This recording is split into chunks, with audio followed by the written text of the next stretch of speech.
6 na taon na ang lumipas mula nang umalis si Elvin Alano patungong Doha at ngayon ay pauwi na siya sa Pilipinas pagkatapos ng mahabang panahon. Bago siya umalis, simple lang ang kanyang pangarap, makatulong sa ina na si Letty, na mag-isang bumuhay sa kanya matapos mamatay ang kanyang ama sa isang aksidente sa konstruksyon. 23 anyos pa lang siya noon, kakagraduate lang mula sa TESDA. Wala pang 1 buwan mula nang makuha niya ang kanyang pasaporte nang matanggap siya bilang electrician sa isang maintenance firm sa Qatar. Walang naiwan sa Pinas kundi ang inang si Letty.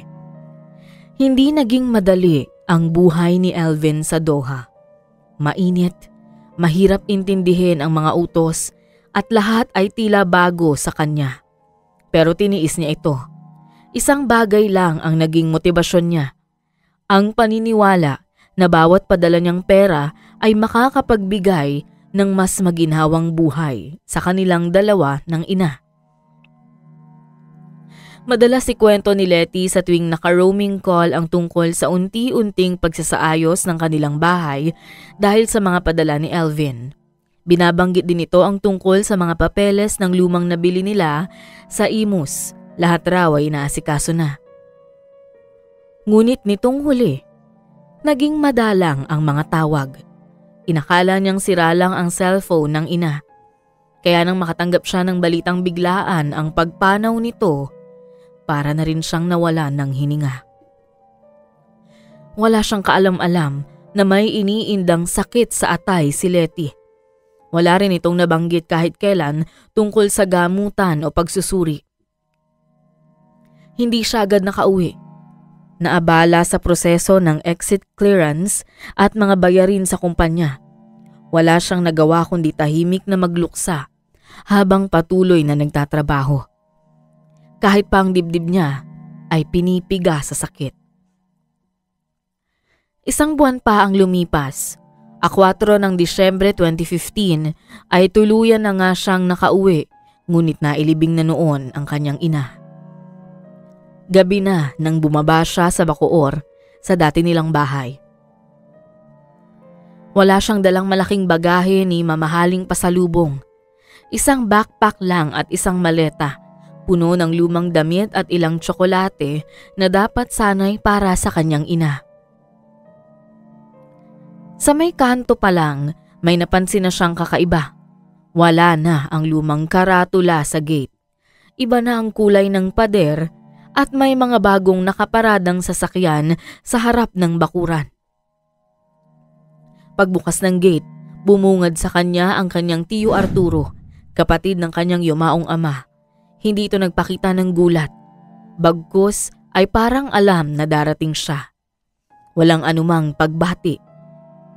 Hindi nagtagal ipinaalam ni Arturo sa kanya na hindi na raw siya ang may-ari ng bahay. Pinilit niyang intindihin pero mas nanaig ang pagkagulat. Ayon kay Arturo, si Letty raw mismo ang nagbenta ng lupa at bahay bago ito pumanaw. May mga dokumentong agad nitong inilabas, mga orihinal na titulo at isang deed of sale. Kumpleto ng lagda ng ina. Tinitigan ni Elvin ang papel. Pamilyar ang pirma, pero may kung anong hindi umaayon sa kanya. Hindi niya matanggap na ginawa ito ng ina nang hindi sinasabi sa kanya. Alam niyang hindi iyon kayang ilihim ng kanyang ina kung totoo man. Nagpumilit siyang tanungin pa si Arturo. Sinubukang hanapan ng paliwanag ang mga papel. Ngunit sa halip na sagot, ang inabot ay tahimik na pagtanggi. Makailang ulit na niyang sinabi na hindi na siya naniniwala. Pero tila walang pakialam ang kanyang tiyuhin. Ilang sandali pa, pinakiusapan na siyang umalis at mabigat man sa loob, wala siyang nagawa. Bit-bit ang mga gamit, naglakad siyang muli palayo. Hindi niya namalayang tumutulo na pala ang kanyang mga luha. Bukod sa wala na ang kanyang ina, wala na rin ang mga ari-ariang ipinundar nilang magkasama na sana'y tanglaw niya para balikan ang mga masasayang alaala. Napag-isip-isip niya na alamin ang katotohanan at hindi siya titigil hanggat hindi nalalaman kung ano ba talaga ang tunay na nangyari. Wala nang matutuluyan si Elvin ang gabing pinaalis siya sa sarili niyang bahay.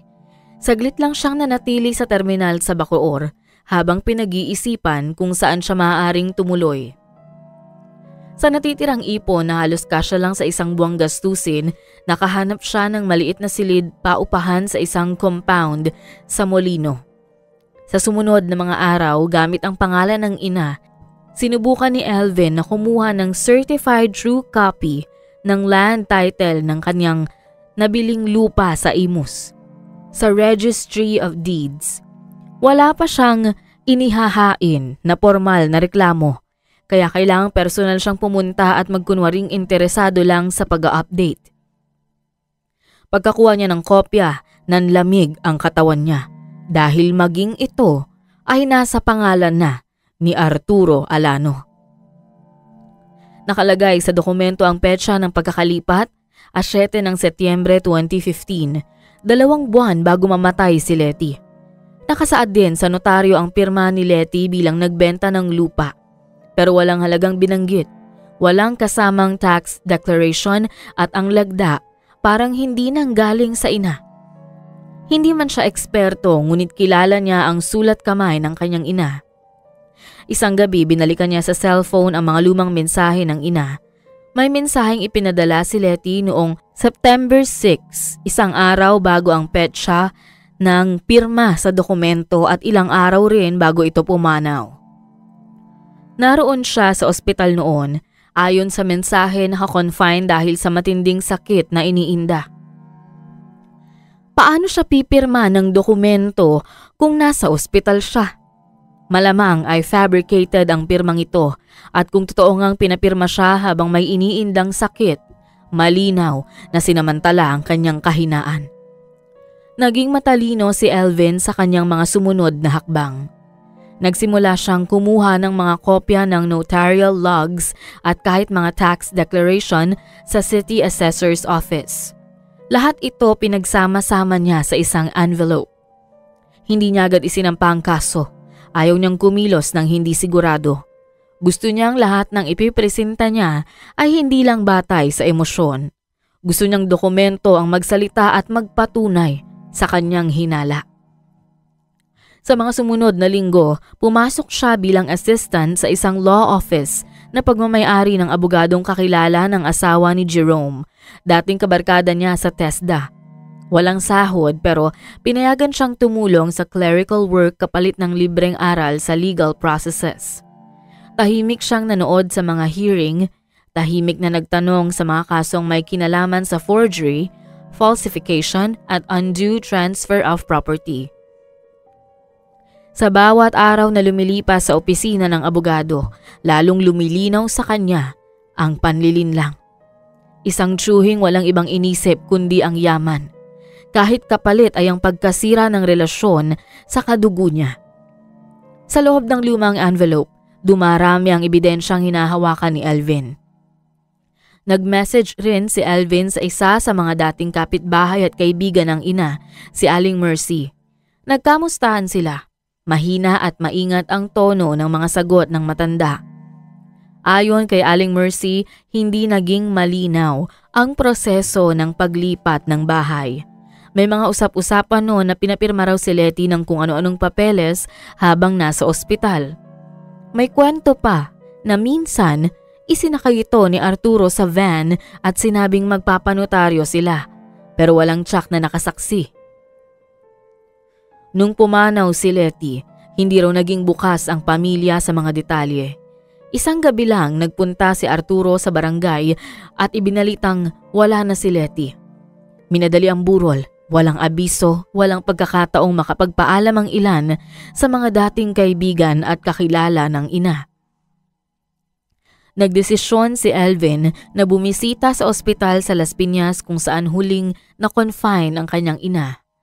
Gamit ang death certificate na nakuha niya mula sa City Hall, na-track niya ang room number, ang eksaktong petsa ng pagkaka-confine at ang listahan ng mga doktor. Sa pamamagitan ng kaunting pakiusap at pagpresenta ng ID, pinayagan siyang silipin ang bahagi ng medical records. Doon niya nalaman ang totoo na 2 linggo nang walang malay ang ina bago ito tuluyang binawian ng buhay at hindi ito ay pinarating sa kanya. Marahil ay dahil may isang lihim na plano. Ang pirma sa dokumentong nagsasabing may voluntary transfer of property ay may petsang eksakto sa kalagitnaan ng panahong yon na walang malay ang kanyang ina. Ibig sabihin, may pumirma para kay Letty. Hindi niya kailangang marinig ang kumpirmasyon mula sa tiyuhin. Sa mga dokumento pa lang, malinaw ang krimen. At ang masakit, sarili nilang kadugo ito. Sa panahong yun, unti-unting umusbong ang galit ni Melvin. Gabi-gabi iniipon niya ang mga scanned copies ng mga papeles sa kanyang lumang flash drive. Nagsimula na rin siyang maglista ng mga pangalan, ang notaryong sangkot, ang witness na pare-pareho sa ilang dokumento at ang assessor na nag-apruba sa transfer. Isang umaga, habang nasa law office kung saan siya tumutulong bilang assistant, dumaan sa mesa niya ang isang kasong kahawig ng sa kanila, property transfer with contested signature. Napakunot ang noo niya sa notaryong lumagda sa dokumento, Attorney Hill Bernardino. Parehong pangalan ng lumagda sa isa sa mga titulo ng lupa ng kanilang pamilya. Kinabukasan sinadya niya ang opisina ng abogado hindi para kumprontahin. Gusto lang niyang makita kung anong klaseng tao ang kayang pumirma sa isang dokumentong may bahid ng pandaraya. Matagal na raw sa serbisyo si Attorney Bernardino. Minsan ayon sa staff, may mga dokumentong basta na lang ipinapadala sa opisina na pinipirmahan niya nang hindi man lang binabasang mabuti. May ilang pagkakataon na hindi rin daw nito natatandaan kung sino ang nagpresenta ng mga papeles, lalo na kung wala namang kasong kaugnay nito. Sa mga sumunod na araw, napansin ni Elvin ang kakaibang pattern. 3 magkakaibang dokumento. Sa pangalan nila ang parehong witness, isang Ronnie B. Lazo. Nang hanapin niya ito online, lumabas na empleyado ito sa munisipyo. Clerk sa assessor's office. Muling bumalik si Elvin sa City Hall. Nagkunwaring kukuha ng assessment para sa ibang lupa. Habang nasa pila, nakita niya si Ronnie. Walang pinagkaiba sa ibang empleyado, palangiti, magaan kausap. Pero sa mga matang tahimik na nagmamasid, gaya ni Elvin, malinaw ang papel ni Ronnie sa ginawang panloloko ng kanyang tiyuhin. Pangatlo sa listahan ni Elvin ay ang nagngangalang Alfred. Kilala sa barangay bilang middleman sa mga bentahan ng lupa. Wala itong posisyon sa gobyerno pero halos lahat ng transaksyon sa paligid nila dumaraan sa kanya. Sa ilang kwento ng mga dating kakilala ng kanyang ina, may mga nagsabing sinamahan daw ni Alfred si Letty sa ospital para sa pagpirma ng ilang papeles. Bagamat walang tiyak na makapagpapatunay kung ano ang nilalaman ng mga iyon. Sa huling bahagi ng Enero 2016, bumalik siya sa apartment. Isang gabi, dala ang bagong kopya ng notarization log. Doon niya napansin ang isang pagkakamali na maaaring maging susi sa lahat. Sa logbook ng notaryo, walang entry sa pangalang Letty Alano sa petsang nakasaad sa transfer. Ang nakalista lang ay isang representative. Walang ID number, walang contact. Ibig sabihin, walang pisikal na presensyang napatunayan at kung may isang bagay na tinuturo ng batas, ang pirma ay walang bisa kung hindi nasaksihan ng notaryo sa tamang proseso. Doon siya huminga ng malalim. Sa wakas, may nakita siyang butas at mula sa siwang na yon ay maaaring tumagos ang katarungan. Nagpatuloy ang pag-ungkat ni Elvin sa katotohanan. Sa kabilang banda, si Arturo na madalas pa ring dumaan sa barangay para sa kanyang lending business ay tila nabahala rin nang maramdamang kumikilos ang pamangkin. Sa patuloy na pagmamanman, natuklasan ni Elvin na ang lending group na hawak ng kanyang tiyuhin ay hindi pala rehistrado. May mga resibong papel lang na may pirma, walang BIR stamp, at ito ay sadyang ginawa upang maiwasan ang pagbabayad ng tax. Sa tulong ng kakilala sa City Hall, nagpadala siya ng anonymous report sa BIR, hindi malaking nilalaman. Ilang scanned receipts, litrato ng mga loan application form na walang tax number at address ng bahay kung saan nagaganap ang lending. Hindi nagtagal dumating ang sulat mula sa BIR. Hindi agad raid pero inabisuan si Arturo para sa investigasyon. Abril 2016, mainit na ang hangin ngunit mas mainit pa ang tensyon sa paligid ni Elvin. May balitang pinapatawag na raw sa BIR si Arturo. May ilang kliyente na rin ang nagreklamo dahil sa sobrang pangaharas ng kanyang mga tauhan sa kanila kapag hindi nakakabayad dulot ng napakalaking interes. Sa panahong ito ay hindi na rin nagpatumpik-tumpik si Elvin. Formal na siyang nagsampa ng kaso sa piskalya. Falsification of public documents, estafa at illegal transfer of property. Maayos ang lahat ng dokumento, timeline, authenticated copies, statements at mga notarized affidavit ng ilang saksi. Sa sumunod na linggo, pinadalhan ng subpoena si Arturo. Sa araw ng preliminary investigation, hindi lumitaw si Arturo. Nagsumiti lang ng counter affidavit sa pamamagitan ng abogado. Hindi raw niya pinilit si Letty na ipagbili ang lupa at hindi raw totoo ang mga paratang ni Elvin. Formal nang inakyat sa korte ang kaso. Matagal ang proseso, halos 2 taon ang lumipas bago tuluyang naglabas ng desisyon ang korte. Sa bawat pagdinig, tahimik lang si Elvin. Nakaupo sa likod ng abogado, hawak ang mga dokumento.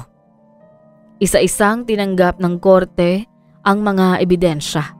Ang inconsistencies sa pirma, ang notarization log na walang entry, ang medical record na nagpapatunay na walang malay si Letty ng araw na umano'y pinirmahan ang deed of sale. Lahat ng ito dahan-dahang bumuo ng isang larawan ng pandaraya. Sa huling araw ng paglilitis, hindi dumalo si Arturo. Sa halip, kinatawan siya ng kanyang abogado na nagbasa ng huling pahayag. Ngunit sa mata ng korte, sapat na ang mga dokumento, ang testimonya ng mga saksi at ang malinaw na motibo sa likod ng ginawa. Idineklara ng hukom na peke ang transfer of property.